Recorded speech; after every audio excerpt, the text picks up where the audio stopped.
Daniel Martial-Henry, bonjour. Oui, bonjour Anne. Bonjour à toute la population de Mayotte. C'est le président du MODEM qu'on a ce matin sur le plateau de la matinale. On va parler de la campagne présidentielle puisqu'on est à J-27. La technique de campagne du candidat Macron que vous défendez, puisque vous êtes le président du MODEM, s'affine. Il donne le là, c'est-à-dire il fait des annonces en marge d'activité de président de la République et il oblige en fait les autres candidats à réagir à ces annonces. En gros, il court derrière lui. Est-ce que c'est une bonne technique ? Oui, la technique d'Emmanuel Macron, c'est l'ouverture.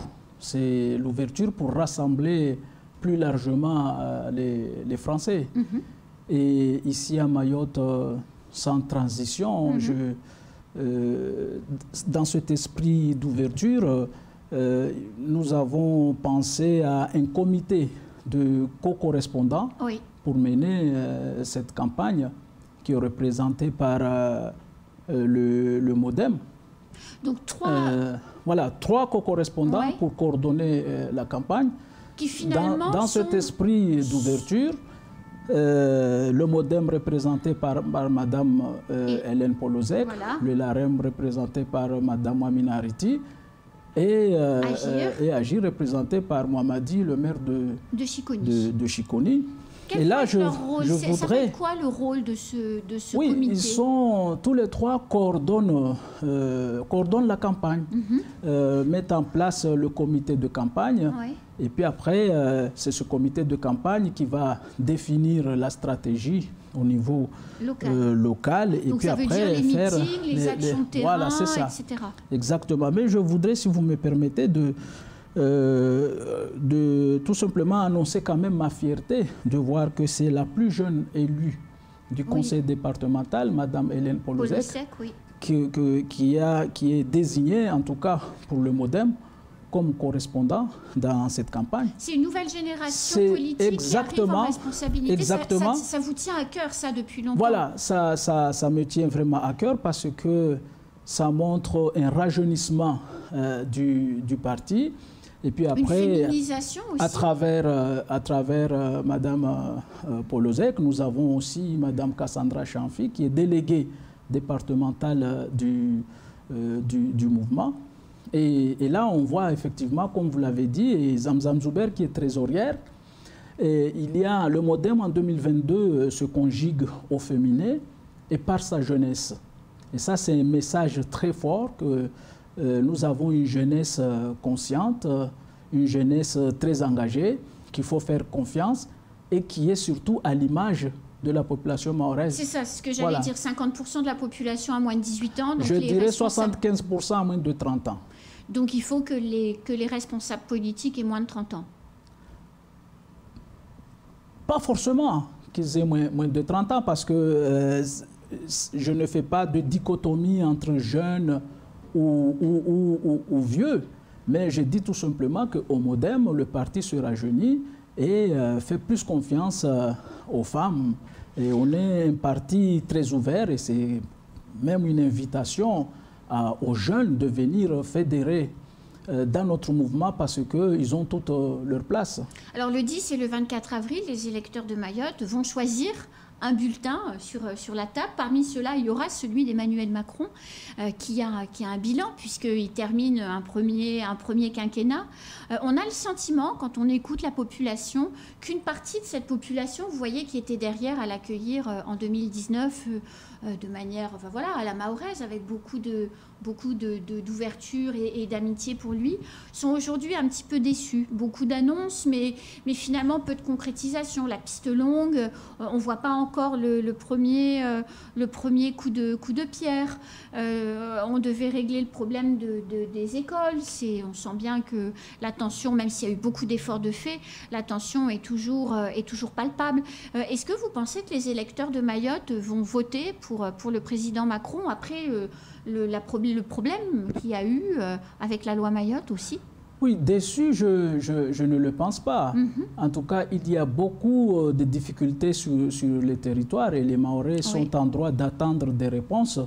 Et par rapport à Emmanuel Macron, dans je dirais, dans sa première mandature qui va s'achever, faire quand même un bref bilan. Et ce bilan, je peux le résumer à une action sur le plan de convergence. Le contrat de convergence qui est issu de la loi sur l'égalité réelle outre-mer. Et dans ce plan de convergence, il y a 1,6 milliard d'euros qui sont destinés à Mayotte, contre 600 millions à La Réunion et 500 millions en Guyane. C'est que dans ce premier mandat du président de la République, l'enjeu était de favoriser le rattrapage de Mayotte sur le plan économique et social.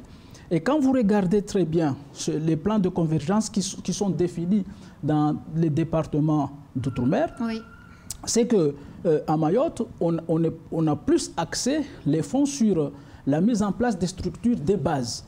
Tout ce qui concerne les investissements structurants, parce que nous sommes dans une situation où il y a trop de goulots d'étranglement.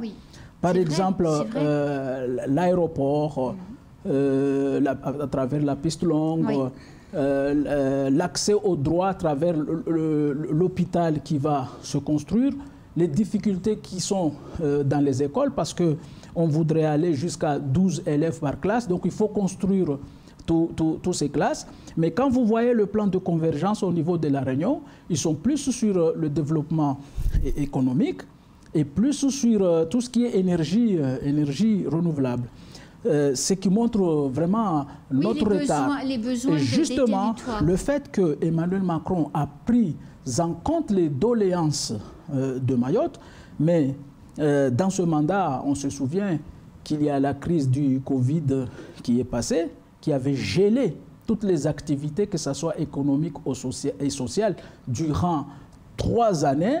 Mais ce contrat de convergence qui devrait se terminer en 2003 va être rééchelonné. Et renégocié avec d'autres objectifs. Là, comme les bases ont été déjà discutées, les fonds ont été déjà fléchés, maintenant, à travers les prochains contrats, ça peut être des contrats de convergence ou des contrats plans tout court, on va plus aller sur l'aspect économie. Parce que, justement, si on essaie de rattraper l'économie de Mayotte, ça serait à travers, justement, des transferts monétaires via la République, de la République vers Mayotte. Mais dans le deuxième volet, on va plus aller dans la création de richesses au niveau local. La convergence des droits sociaux, parce que c'est bien le développement économique, mais là, il faut attirer les compétences à Mayotte pour pouvoir relever le défi. Aujourd'hui, comment vous pouvez convaincre un ingénieur métropolitain de venir travailler ici pendant 2, 3, 4, 5, voire 10 ans, si il le peut, si on ne lui donne pas des droits à la retraite?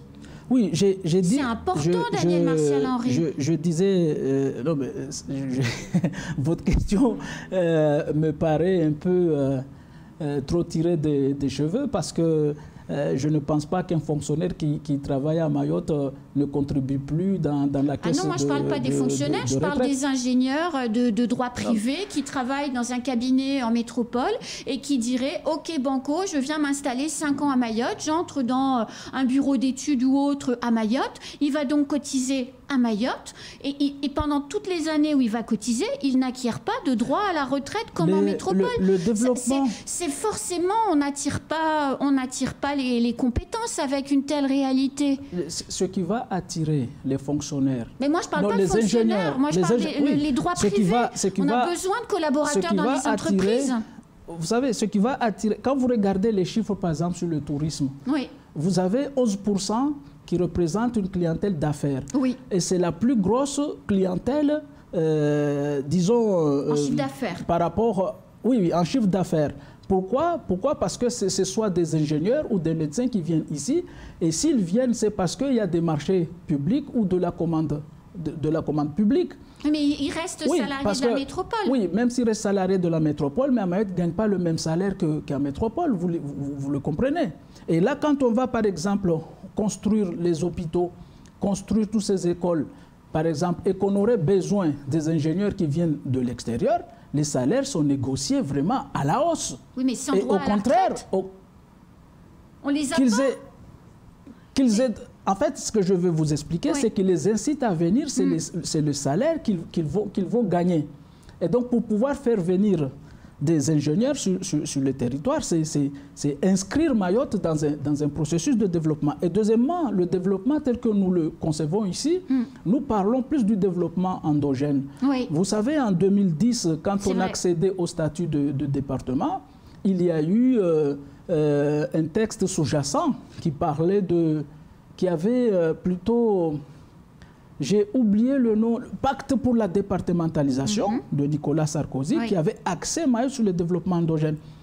Quand on parle du développement, c'est la formation au niveau du territoire. Et là, je vous informe qu'au niveau du rectorat, qui est maintenant une institution de plein exercice, il y a tout un programme qui va se décliner bientôt sur l'incorporation des formations techniques, technologiques dans les lycées, justement pour former la jeunesse au niveau du territoire, parce que Mayotte va aller dans ce sens-là. Donc ce que je disais par rapport au plan de convergence, dans un premier temps, il fallait mettre en place les infrastructures de base, les routes, la piste longue. J'ai dit que tous ces éléments-là ont déjà été fléchés, budgétisés et fléchés.